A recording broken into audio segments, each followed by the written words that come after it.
Bon, bah, on va commencer, ça fera venir des gens. Déjà, merci à tous et à tous d'être venus pour cette première session de table ronde des assises. On va commencer par la base, on va présenter nos intervenants. Je vous laisse prendre chacun un micro, ici. Martine, si tu peux commencer. Donc, bonjour à tous, Martine Gérald, je suis programme manager des activités CERT-IST au sein de Thales et vice-présidente de l'Intercert France. Arnaud. Merci, bonjour à toutes et à tous. Donc, je suis Arnaud Kopp au sein de l'ANSSI, en particulier la partie CERT-FR et coordinateur en fait, des différents échanges opérationnels qu'on peut avoir au national et à l'international. Et Marion. Bonjour, je m'appelle Marion Bucher, je suis responsable du CERT Aviation France, qui est un CERT sectoriel. Exactement, et on en parlera justement. Peut-être juste une question, on parle tout le temps des CERT, des 6 CERT, etc. Mais on s'est posé une question peut-être de base, juste l'histoire des CERT en France. Alors rapidement, parce que sinon on s'est dit qu'il y a beaucoup de choses à dire. Mais ça vient d'où et l'origine et tout ça? Alors j'ai fait un peu d'histoire, mais je vais essayer d'être rapide. En fait, c'est issu du ver Maurice aux États-Unis. C'est à la suite de cet incident-là.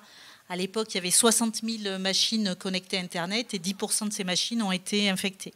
Et donc, c'est suite à cet événement-là que le premier CERT, qui est le CERT-CC de Carnegie Mellon, a été créé aux États-Unis. En France, les premiers... Donc, c'était en 92, je crois, quelque chose comme ça. Oui, c'est ça, c'était en 92. En France, le premier CERT qui a été créé, alors j'espère pas dire de bêtises, c'est le CERT Renater en 1995. Et ensuite, il y a eu le CERT-A le 19 janvier 1999, officiellement. Ah, c'était pour l'administration française. Et le CERT-IST, qui était le premier CERT commercial français, qui a été créé également en 1999. Voilà. D'accord. Et donc 2024, depuis, ça a pas mal évolué. Et justement, une première question, pourquoi le CERT Aviation, par exemple, et l'Intercert ont été créés à la base? C'est un besoin des secteurs pour, par exemple, l'aviation, c'est un besoin peut-être des entreprises pour l'Intercert. Marion, limite, si tu peux... Le secteur de l'aviation, c'est un secteur assez structuré et donc on avait depuis 2018 un conseil pour la cybersécurité du transport aérien qui avait été créé par Elisabeth Borne, qui était à l'époque ministre des Transports. Ce conseil, il regroupe les 14 plus grosses entités du secteur, donc 4 entités étatiques, dont l'ANSSI, qui co-préside le conseil, et les plus gros acteurs privés du secteur. Il se réunit assez régulièrement pour regarder les menaces, les impacts et toute l'évolution réglementaire. Et quand le plan France Relance est arrivé et que l'ANSSI poussait la création de CERT, le secteur de l'aviation s'est positionné pour avoir un CERT sectoriel. Donc il y avait déjà le CERT maritime qui existait et le CERT santé. Et à ma connaissance, on serait à peu près le 3e à émerger. Et donc c'est chapeauté par l'ANSSI qui pousse des CERT justement sectoriels ou Arnaud? Alors tout à fait. En fait, c'est un petit peu issu des anciennes LPM qui définissaient des secteurs d'opérateurs d'importance vitale. Et finalement, au-delà de nommer les entreprises qui font partie de ce secteur-là, c'était aussi la volonté d'aller sur une fédération et une coordination en fait, des capacités de réponse à incidents dans un secteur, des spécificités métiers. On l'a vu beaucoup à l'ANSSI quand on a traité des hôpitaux, trouver toujours le même logiciel, des infrastructures systémiques et répétées, et finalement des vulnérabilités et des infrastructures à protéger encore plus. Et on a besoin d'avoir confiance dans des spécialistes, des professionnels du secteur qui fédèrent les sous-traitants, la supply chain de ce secteur-là spécifiquement. Et ça, même si on le fait au niveau des OIV, derrière, on ne peut pas le faire directement. On a besoin de relais, en fait. Et pour l'Intercert, Martine, justement? Alors l'Intercert France, en fait, a démarré, ça ne s'appelait pas encore l'Intercert France au début des années 2000, quand on était 3 CERT, on se faisait des points de manière très informelle. En 2010, je pense qu'il y avait 10 membres. En 2017, on a commencé à se structurer, à faire un comité de pilotage, à définir des règles pour rentrer dans on va dire, cette association de fait. Et en fait, l'ANSSI, en 2020, nous a dit on peut plus continuer, parce que c'était sous l'égide de l'ANSSI, nous a dit c'est plus possible, on peut plus continuer comme ça. Et donc, il y a eu tout un travail pour créer une association, l'Intercert France, qui a été créée en octobre 2021. Donc, il y avait un peu plus de 50 membres. Aujourd'hui, il y a plus de 110 membres dans l'Intercert France. Donc, à la fois des entreprises, mais aussi des institutionnels, des CERT sectoriels, voilà. Et vous avez aussi des pouponnières aussi de CERT aussi, qui est intéressant. Absolument. On a ce qu'on appelle un incubateur, qui est un programme qui est là pour aider les entités qui veulent créer leur CERT ou qui veulent monter en maturité. Et donc, l'Intercert France organise cet incubateur-là pour voilà, des entités qui n'ont pas encore leur CERT ou qui ont des CERT qui démarrent. Voilà. Et Marion, une question peut-être toute bête, mais le côté cercle fermé un peu de vos cercles sectoriels, est-ce que ça vous amène une plus-value? C'est quoi? C'est de la confiance et parler entre métiers et ça amène des éléments plus pertinents? Déjà, juste, j'ai oublié le CERT-D tout à l'heure, mais entreprises de défense, mais ils sont un peu à part quand même. Ça apporte une spécificité métier. Là, on organise, par exemple, une formation sur la cartographie dans le milieu aéroportuaire. Si chaque aéroport devait organiser sa formation, ce serait compliqué. Et là, pour le coup, on va pouvoir regrouper tous les aéroports. Ça va leur permettre d'échanger entre eux.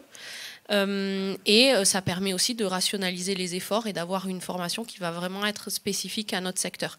On a différents cercles de confiance parce qu'à terme, et c'est d'ailleurs l'axe de développement actuel du CERT, c'est qu'on commence à être à peu près connu chez les RSSI du milieu de l'aéro, mais nous, ce qu'on veut toucher, c'est le patron de la TPE-PME qui fabrique un composant hypercritique pour Airbus.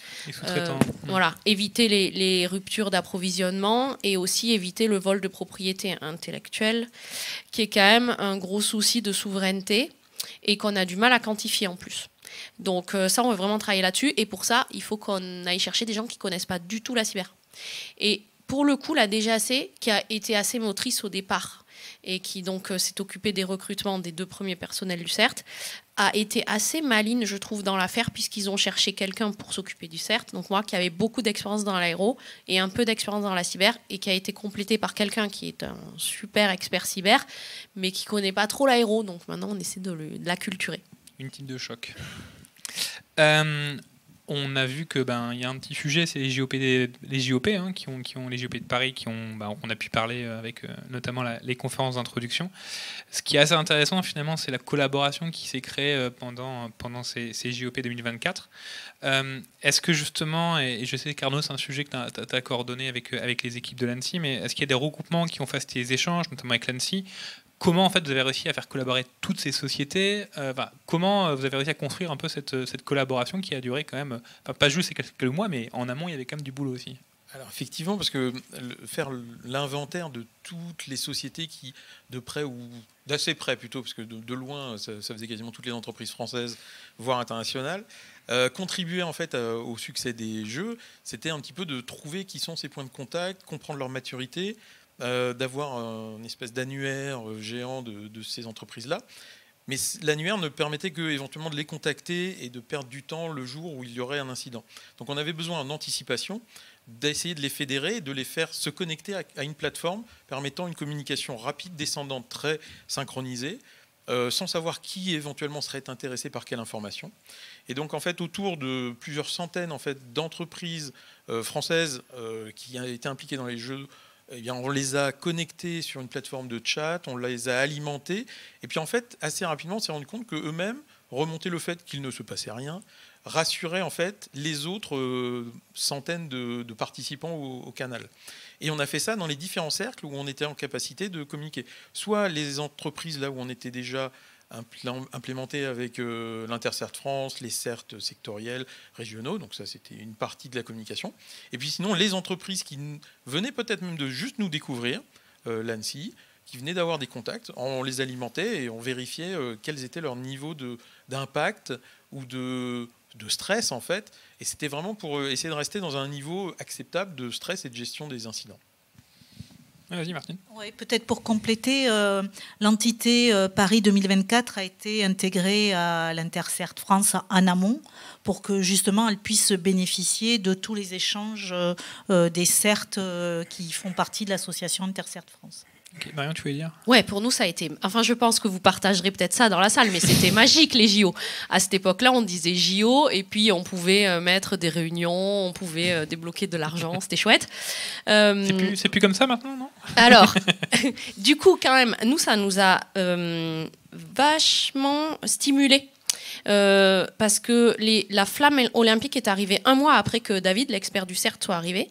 Et du coup, on a mis en place des choses qui auraient été beaucoup plus compliquées à faire si on ne l'avait pas fait. Et notamment, par exemple, on fait un briefing tous les matins qui est ouvert à toutes les entreprises du secteur de l'aéro qui peuvent se connecter. Ça dure 15 minutes et qui peuvent déclarer éventuellement leurs incidents si elles en ont observé, des IP qui seraient un peu agressives, s'ils ont vu du DDoS. Et ça, c'était pas mal.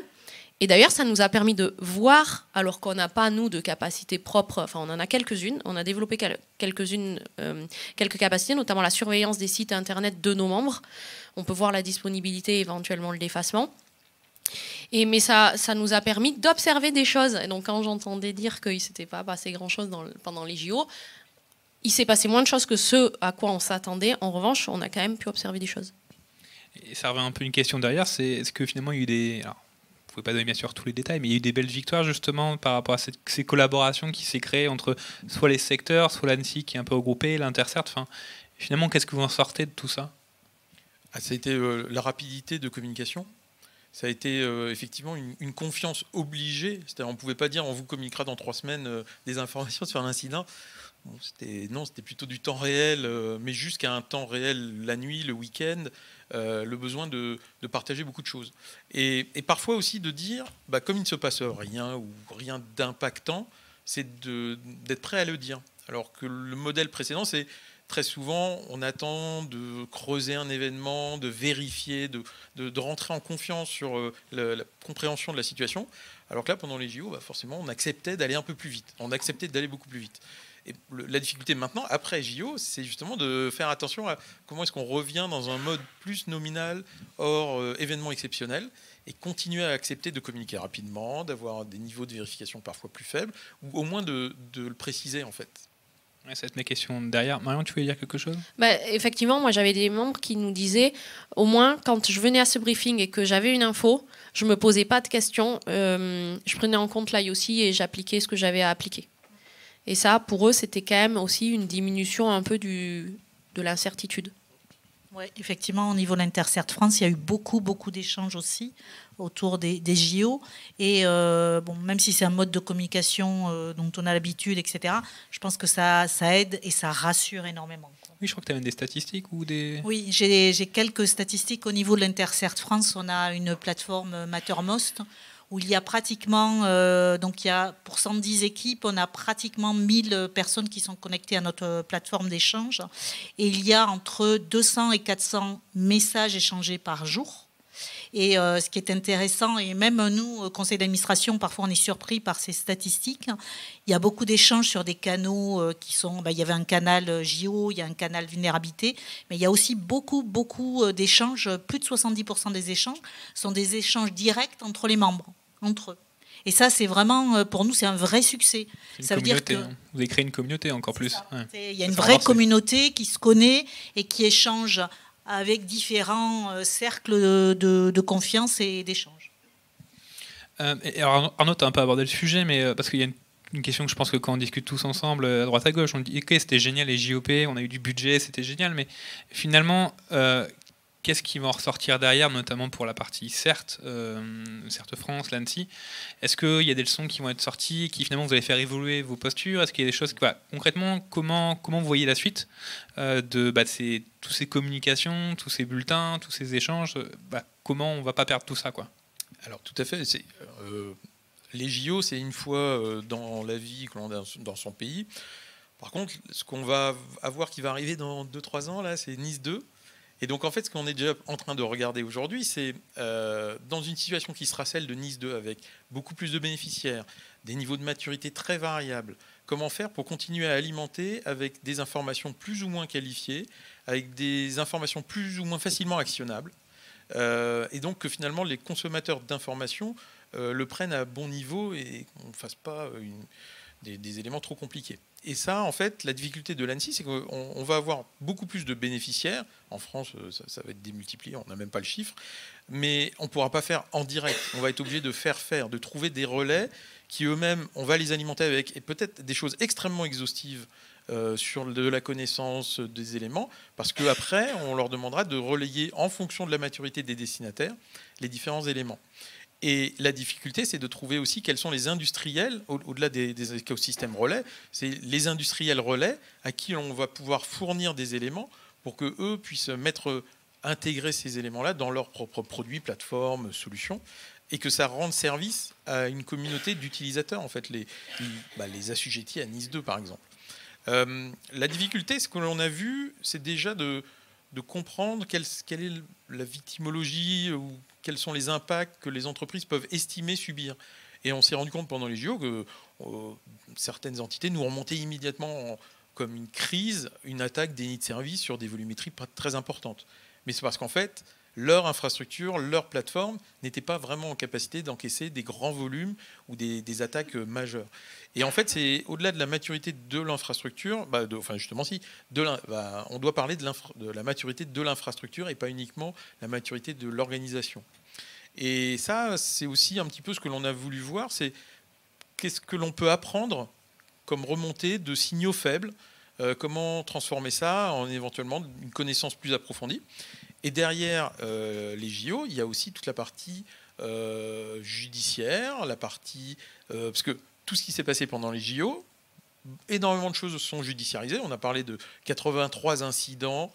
Nous, on ne travaille plus spécialement dessus, mais maintenant, la justice travaille dessus. Donc, en fait, il y aura certainement dans des trimestres, des années à venir, éventuellement, des dossiers qui ressortiront à ce moment-là.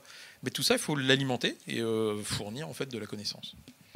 Et justement, les CERT, les intercerts, les CERT sectoriels, comment vous arrivez à travailler, d'être interopérable en fait avec l'ANSSI pour pas qu'il y ait de redondance? Est-ce que vous avez mis en place, des processus d'échange entre tout cet écosystème en fait qui s'est créé avec le CERT FR qui est au centre, ces intercerts, ces CERT sectoriels, ces CERT régionaux aussi? Alors pour l'instant, nous on n'a pas de contact technique avec l'ANSSI. On a des contacts informels, on fait un CTF en fin de mois et on a intégré des gens de l'ANSSI dans notre équipe. Maintenant que c'est plus filmé, je peux le dire, parce que bon, c'est pas un peu de la triche, mais on fait ça dans le cadre de l'EATM CERT, donc le CERT de recontrôle. En revanche, pour l'instant, on n'a pas d'échange technique avec l'ANSSI. Et c'est bien quelque chose qu'on trouve dommage, c'est-à-dire de pouvoir mettre en place un flux bilatéral. C'est que nous, on puisse leur faire remonter aussi des signaux faibles qui ne sont pas déclarés sur le DDoS. D'ailleurs, on monte un groupe de travail qui va essayer de réfléchir à comment caractériser le DDoS, parce qu'a priori, je ne sais pas si vous avez une échelle, mais a priori, ce n'est pas le cas. Et qu'on puisse les classifier. Parce que moi, les gens, ils arrivent le matin, ils me disent « Ah, j'ai eu une grosse attaque hier. » D'accord. C'est quoi une grosse attaque? Et donc, d'essayer de caractériser ça. Donc, on a des gros acteurs. Ceux qui ont le plus souffert du DDoS, c'est pas un mythe, c'est pas un secret dans l'aviation, c'est les aéroports. Et d'éventuellement pouvoir remonter ces signaux faibles, parce qu'en gros, s'il n'y a pas d'impact sur le business, les gens certains me disent « Moi, je ne le déclare pas à l'ANSSI s'il n'y a pas d'impact sur le business. » Et pourtant, il y a ce DDoS. Alors certes, il y a une question d'activisme, de réputation. Bon, ceci dit, il y a beaucoup de claims sur Telegram qui ne sont pas vraiment suivis des faits. Ça aussi, c'est quelque chose qui est important, c'est de regarder l'adéquation entre les claims des groupes et ce qui effectivement a conduit à une perturbation des opérations. Ça, c'est la première chose. Et ensuite, nous, notre question, c'est que parfois, c'est des techniques qui sont utilisées pour cacher d'autres choses. Et ça, on aimerait pouvoir arriver à affiner nos capacités de détection pour pouvoir voir ça. Martine, de ton côté? Oui, pour l'Intercert France, l'ANSSI est un membre comme les autres de l'Intercert France. C'est un peu le parrain, ceux-ci qui vous ont financé au début. Au début, ils nous ont financé, etc. mais aujourd'hui, c'est un membre comme les autres. Et donc, comme les autres, apporte des informations et reçoit aussi des informations que les autres partagent au sein de notre plateforme.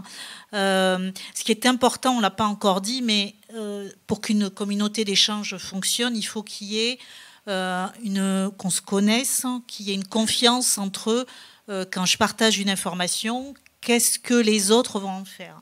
Et pour cela, il y a des techniques. À l'Intercert France, depuis très longtemps, on a défini que par défaut, tout ce qui est échangé est TLP Amber. Alors je ne sais pas si ça parle à tout le monde, mais en gros, j'ai le droit de l'utiliser pour moi et pour les personnes les entités que je protège. Donc voilà. Par contre, chaque émetteur peut dire cette information-là, elle est TLP Amber plus strict ou TLP Red.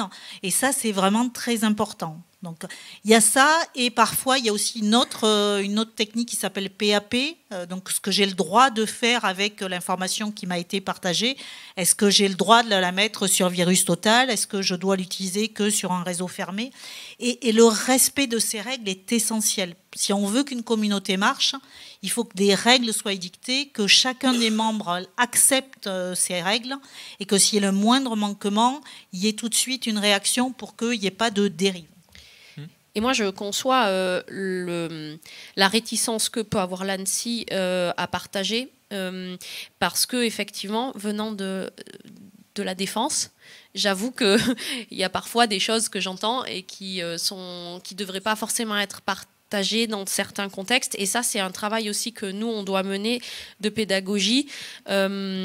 On a des membres qui sont de plus en plus divers sur nos groupes de partage. Et une formation au TLP, ça va devenir nécessaire. Parce que les gens, le TLP, c'est pas quelque chose on n'est pas né en sachant ce qu'est un TLP. Et Arnaud, toi, en termes de... toi, l'ANSSI, excuse-moi, voilà. Mais l'ANSSI, aujourd'hui, en termes d'IOC, de remontée de terrain, aujourd'hui, est-ce que tu vois une vraie évolution, un vrai apport des CERT, intercerts, sectoriels? Parce que finalement, c'est votre source d'information finalement qui sont plus près des terrains. Comment justement Alors aujourd'hui, en fait, très souvent, on cherche à produire nous-mêmes les IOC à partir de la matière brute. Donc très souvent, c'est en accompagnant les victimes, en faisant les extractions, les analyses, et en comparant aussi avec la CTI commerciale que tout un chacun peut très certainement contractualiser. Mais après, on peut pas, si c'est une CTI commerciale, on ne peut pas la repartager. Donc il y a quand même cette question de, même s'il y a un TLP, même s'il y a un PAP, on est toujours obligé de regarder quelle est la source, quelles sont les contraintes qu'il peut y avoir autour de la source. Je vais prendre un exemple très bête. Si on travaille sur une victime qui a porté plainte, son dossier est judiciarisé. Donc repartager, extraire des éléments, il nous faut quand même l'autorisation du juge qui traite le dossier pour être sûr de ne pas aller à l'encontre de la procédure judiciaire. Donc on a aussi des contraintes comme ça, bien sûr, dans le secteur de la défense. On a aussi la classification secret défense. Donc il y a différents cas d'usage sur la détention de l'information, la matière brute et les IOC. Et puis ensuite de voir comment est-ce qu'on va pouvoir repartager. Alors on va le faire, et on le fait déjà sur grosso modo tous les bulletins où on publie sur le site du CERT-FR des mémos sur les groupes APT, les MOA.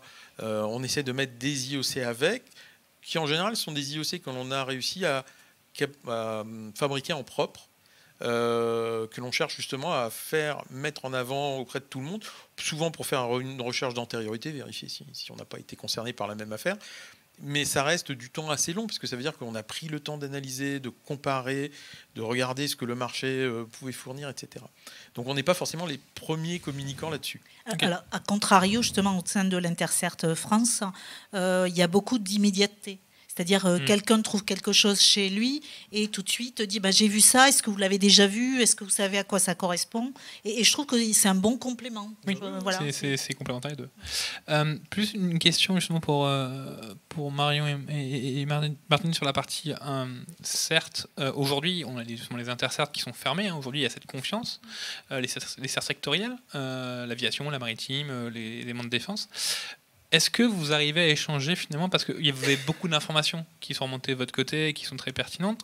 Comment vous faites pour échanger avec des CERT qui sont un peu hors de votre réseau ou des sociétés qui peut-être sont pas partenaires ou... En gros, est-ce que vous avez des moyens d'échange ou de partage pour peut-être informer sur les choses que vous voyez, ou est-ce que vraiment c'est de l'information très fermée et finalement si on n'est pas dans vos bulles entre guillemets, on a très peu d'informations, ou est-ce que finalement c'est l'ANSSI qui se fait un peu le relais de tout ça un peu publiquement? Peut-être pour l'Intercert France, au-delà des échanges dans la communauté, il y a aussi des publications Donc typiquement des fiches réflexes qui, elles, sont partagées avec tout le monde, Ok. qui sont le travail de la communauté Sur votre site Intercert France, voilà, sur le site de l'Intercert France. Il y a l'incubateur qui est aussi ouvert à des non-membres. Il y a un blog avec des articles. Et bientôt, il va y avoir une étude qui va être publiée. Alors, j'espère dans les semaines qui viennent, qui est le résultat d'un questionnaire sur nos membres, sur le type d'incident qu'ils ont vécu, qu'ils ont traité, avec beaucoup, beaucoup d'informations. Et on a choisi de rendre le résultat de cette étude public. Ok. Et Marion? Nous, le continuum des membres du CERT Aviation, il va de la TPE qui va vous dire, enfin, des prospects, parce qu'ils sont, ceux-là, en général, ils ne sont pas membres, mais de la TPE, PME qui va vous dire, non, mais moi, j'ai aucune problématique cyber dans mon entreprise. Ça existe encore. Jusqu'au très grand groupe qui a tout internalisé et qui a des capacités qui sont largement supérieures à celles du CERT et qui n'a pas besoin de nous, concrètement. Donc en fait, les cercles de confiance, ils se font plutôt sur des cercles de besoins. Là, on récupère une plateforme OpenCTI, on va pouvoir partager des IOC. Je ne vais pas proposer à une TPE-PME de se connecter à notre OpenCTI. En revanche, là, on était juste avant avec un membre, je lui disais, est-ce que toi, tu as une plateforme? Il me dit, oh, j'en ai pas, mais par contre, si vous en avez, ça m'intéresse. Donc, on va certainement construire un groupe de travail avec ceux qui ont déjà, voir comment on interconnecte, quelle est la lettre de mission de ce groupe de travail. L'utilisation, en fait. Voilà, c'est ça. Et ensuite, on va réfléchir collectivement à comment on travaille. Mais il y a des cercles, en fait, le cercle, il n'est pas homogène, il y a des cercles de confiance. Des fois, je dis que le critère de recrutement pour rentrer au CERT Aviation, c'est d'être schizophrène. Parce que entre quand vous êtes agent DGAC, donc vous avez connaissance de certaines enquêtes via la gendarmerie des transports aériens, que vous ne pouvez pas communiquer aux membres du CERT. Parfois, vous détectez, c'est arrivé il y a un mois, David détecte une fuite de données chez un de nos membres. Ben, il ne va pas le partager avec la communauté. Pourquoi? Parce qu'en plus, c'est un membre qui est coté. Donc, si vous commencez à lancer une info non qualifiée sur quelqu'un qui est coté et que cette info, elle est réutilisée et que ça a un impact sur le cours et que ça cause un préjudice, vous êtes responsable de ça. Donc, en fait, on crée des cercles de confiance qui sont basés sur les cercles d'intérêt et de maturité. Merci pour ces échanges. J'avais peut-être une dernière question et j'essaie de retrouver une note pour vous dire, excusez-moi. Oui, c'était l'évolution. C'était une question autour de l'évolution. Tu en as parlé un peu de Nice V2 qui arrive. Il y a ici une vraie structuration, alors des 6 CERT régionaux qui émergent, les CERT sectoriels qui émergent aussi de plus en plus parce qu'il y a un vrai besoin, un métier. Aujourd'hui, comment vous voyez l'évolution justement de ce monde un peu de CERT? Est-ce qu'aujourd'hui il y a une structuration qui vont se faire selon peut-être il y aura un peu de tout partout? Qu'en fait notamment Nice V2 va demander de plus en plus d'informations, de partage d'informations. Voilà. Comment vous voyez l'évolution aujourd'hui du monde du CERT, en France notamment, par rapport à un peu plein de différentes initiatives qui arrivent? Est-ce qu'elles sont synchronisées? Comment vous arrivez à vous accorder? Et finalement, comment chacun vous voyez la suite un peu de tout ça? Alors, je vais peut-être répondre avec déjà notre organisation au sein de l'Intercert France. On est organisé en 3 collèges. Le collège des CERT internes, le collège des CERT externes ou commerciaux et le collège des CERT institutionnels. Donc on réfléchit, est-ce qu'il ne faut pas rajouter des collèges, au moins un collège à notre mode de fonctionnement. Et oui, on voit bien que il y a plein d'acteurs qui vont arriver avec des maturités différentes, avec des moyens différents. Et effectivement, il faut qu'on arrive à ne pas les laisser sur le bord du chemin, quoi. Donc, c'est pas une question facile, donc c'est compliqué d'y répondre. Mais en tout cas, c'est une problématique qu'on a bien en ligne de mire, quoi. Marion? Moi, je verrais... si j'étais, je ne sais pas, sous-directeur stratégie à l'ANSSI, je n'ai pas prévu de lui piquer sa place, mais bon, je rêverais, imaginons, qu'en fait, il y ait un CERT sectoriel par secteur critique, que ces CERT sectoriels ils aient prévalence sur les CERT régionaux, parce que ça ne sert à rien de développer une compétence spécifique si derrière on ne l'utilise pas. Donc quand il se passe quelque chose, que les CERT régionaux transfèrent au secteur sectoriel. Globalement...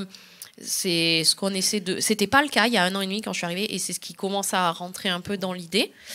Et après, il va y avoir... Nous, à l'échelon individuel, on a toute une structuration. Il faut qu'on améliore nos capacités techniques parce qu'avec Nice V2, tu l'as abordé tout à l'heure un petit peu, mais vous allez chercher des relais. Ces relais, la confiance n'excluant pas le contrôle, j'imagine que ça ne sera pas voilà, une confiance comme ça qui sera donnée sans assurance, que derrière il y a des process.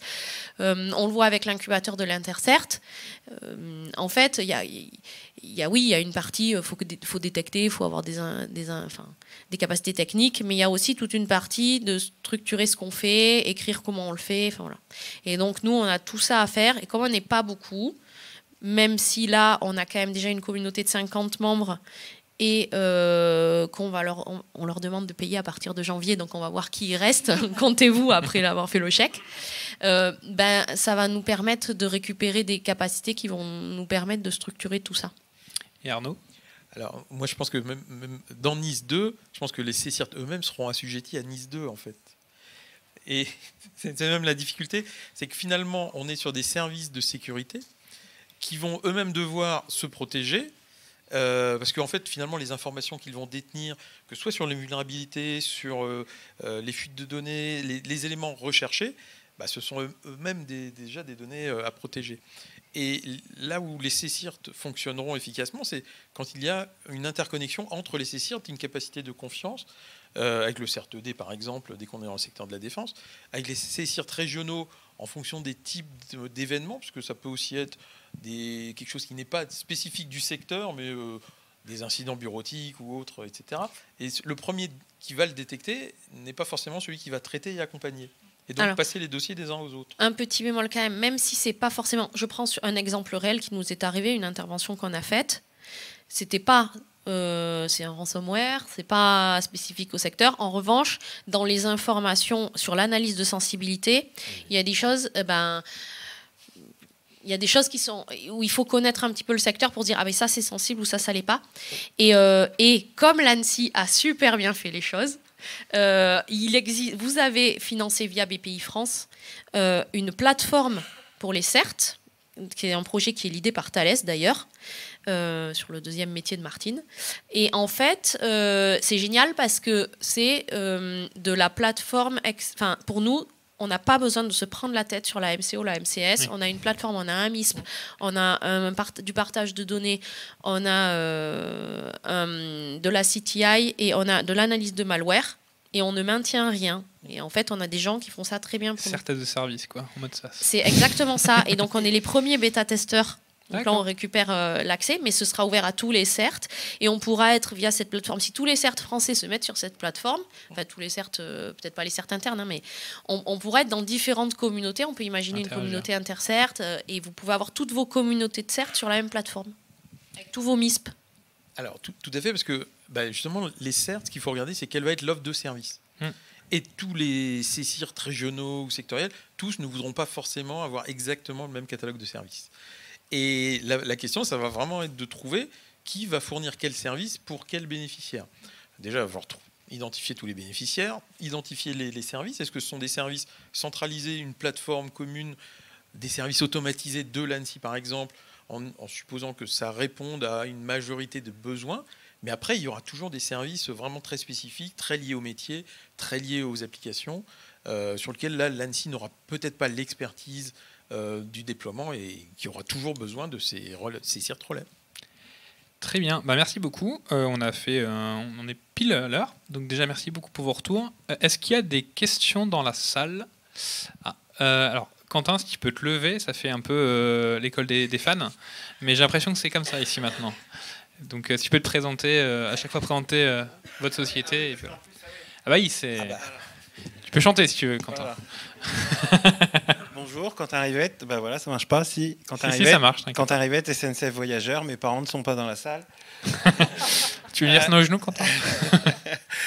Là, on a parlé vraiment, CERT, CSIRT, France.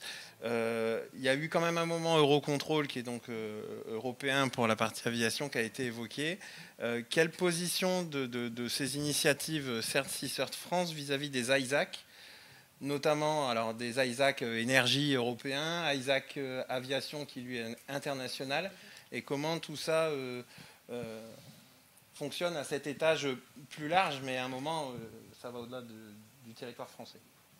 Alors pour nous, on a adopté une politique des petits pas. Et à la fois, on teste plein de trucs. On sait que c'est pas parfait quand on le fait la première fois, mais on dit aux gens donnez-nous vos rétex et puis on avance. Déjà, on intègre aussi les entreprises de l'aérospatial, enfin du spatial. Et du coup, il y a 2 ISAC. Il y a l'Aviation ISAC et le Space ISAC. Je ne sais plus s'il s'appelle comme ça. L'Aviation ISAC, c'est payant le coût, donc on ira quand on sera sûr de survivre, d'être à l'équilibre budgétaire. Par contre, le Space ISAC, c'est gratuit, donc je pense qu'on ira peut-être un peu plus tôt, pas que... Voilà, c'est pas forcément notre cœur de métier, mais on ira au moins s'inscrire et puis aller voir un petit peu. Mais le but, enfin nous, en tout cas dans la feuille de route qui nous a été donnée par l'ANSSI via la convention de financement, on a le développement à l'international. C'est juste que on peut pas tout faire en même temps. Alors, je confirme à cette politique de petits pas, même si l'Intercert France est un peu plus ancien, on a aussi choisi de faire progressivement. Donc aujourd'hui, on intègre des équipes qui doivent au moins avoir des activités de détection et de traitement d'incidents sur le territoire national. Donc voilà, donc c'est important la notion de connaissance, de cercle et de confiance, quoi. Et voilà, on peut pas s'ouvrir à toutes les entités à travers le monde, sinon on risque de détruire nos modèles de coopération qui aujourd'hui marchent bien, quoi. Même si c'est parfois difficile à entendre, la réalité c'est que il faut qu'on y aille petit à petit, quoi. Donc aujourd'hui, typiquement, l'Intercert France, on a encore posé la question il n'y a pas longtemps. On reste pour l'instant dans cet objectif de réserver en tout cas les membres qui peuvent rentrer doivent au moins avoir des activités sur le territoire national. En revanche, autre chose que j'ai pas dit, c'est que via la Direction générale de l'aviation civile, qui a une mission coopération internationale, qui fait partie du soutien, du rayonnement français, on intervient dans des conférences. Donc moi j'ai fait ça à Bogota. Alors j'y suis pas allée, je vous rassure. J'ai fait ça en visio. Et puis par contre à Casablanca avec l'association des compagnies africaines, enfin des opérateurs africaines. Et à chaque fois on parle du CERT. Et on est aussi en train de mener un travail sur les outils que développe David, par exemple. On voudrait pouvoir les mettre à disposition des gens, mais on ne veut pas le faire n'importe comment parce qu'on veut des contrats de licence qui soient... On ne veut pas qu'après ce soit réutilisé par quelqu'un pour qu'il en fasse de l'argent, par exemple.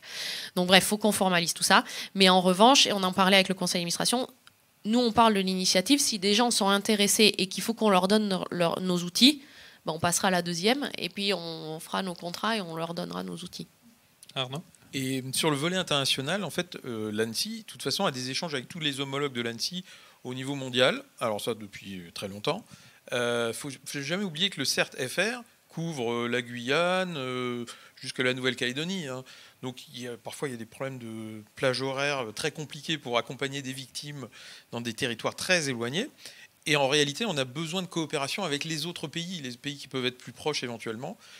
Donc au niveau européen déjà, ça existe, ça s'appelle le CSIRT Network, où là, c'est uniquement les agences gouvernementales cyber des différents pays d'Europe qui échangent. Et on a aussi un Mattermost comme l'Intercert France, mais un autre sur le CSIRT Network, où on échange de l'information, de la situation sur les incidents, sur les types de groupes d'attaquants. Il y a beaucoup de travaux qui sont faits en commun pour essayer de partager au niveau européen. Et puis ensuite, au niveau international, en fonction des différentes affinités par pays, par type de menace, en fait, il y a aussi des échanges qui se font à ce niveau-là. Mais ça reste au niveau gouvernemental non commercial. Donc en fait, tout ce qui va être ISAC et autres, ça, on le laisse du côté des entreprises et des relais qui, eux, ont une activité commerciale, en fait. Peut-être une précision, au niveau de l'Intercert France, même si nos bénéficiaires... on doit avoir des activités en France. Pour autant, dans nos plénières, on peut inviter, ça nous arrive d'inviter des entreprises commerciales qui ne sont pas françaises ou même pas européennes, quoi. Oui. Est-ce qu'il y a une autre question ? Alain ? Bon, tu as une grande voix sinon, t'inquiète pas. Oui. Oui, donc Alain Bouillet, Cézanne. Pardon si c'est... Dans limite, je vais faire ça parce que je sais qu'il y a des gens qui à distance. Pardon si ma question est un peu iconoclaste, mais autant je comprends bien les certes de pays, les certes de secteurs d'activité comme vous les représentez, parce qu'effectivement, on ne va pas traiter des mêmes sujets quand on est maritime ou aviation, etc. Donc tous les CERT aujourd'hui effectivement ont leur utilité.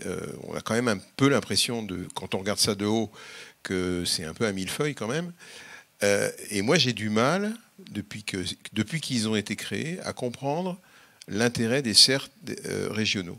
Parce que on n'attaque pas des régions, les attaques ne s'arrêtent pas à la frontière d'une région, et du coup, je me dis, voilà, c'est sûrement une utilité que je n'ai pas bien comprise, mais mêler la géographie à ces sujets-là me semble un peu bizarre. Ah, peut-être,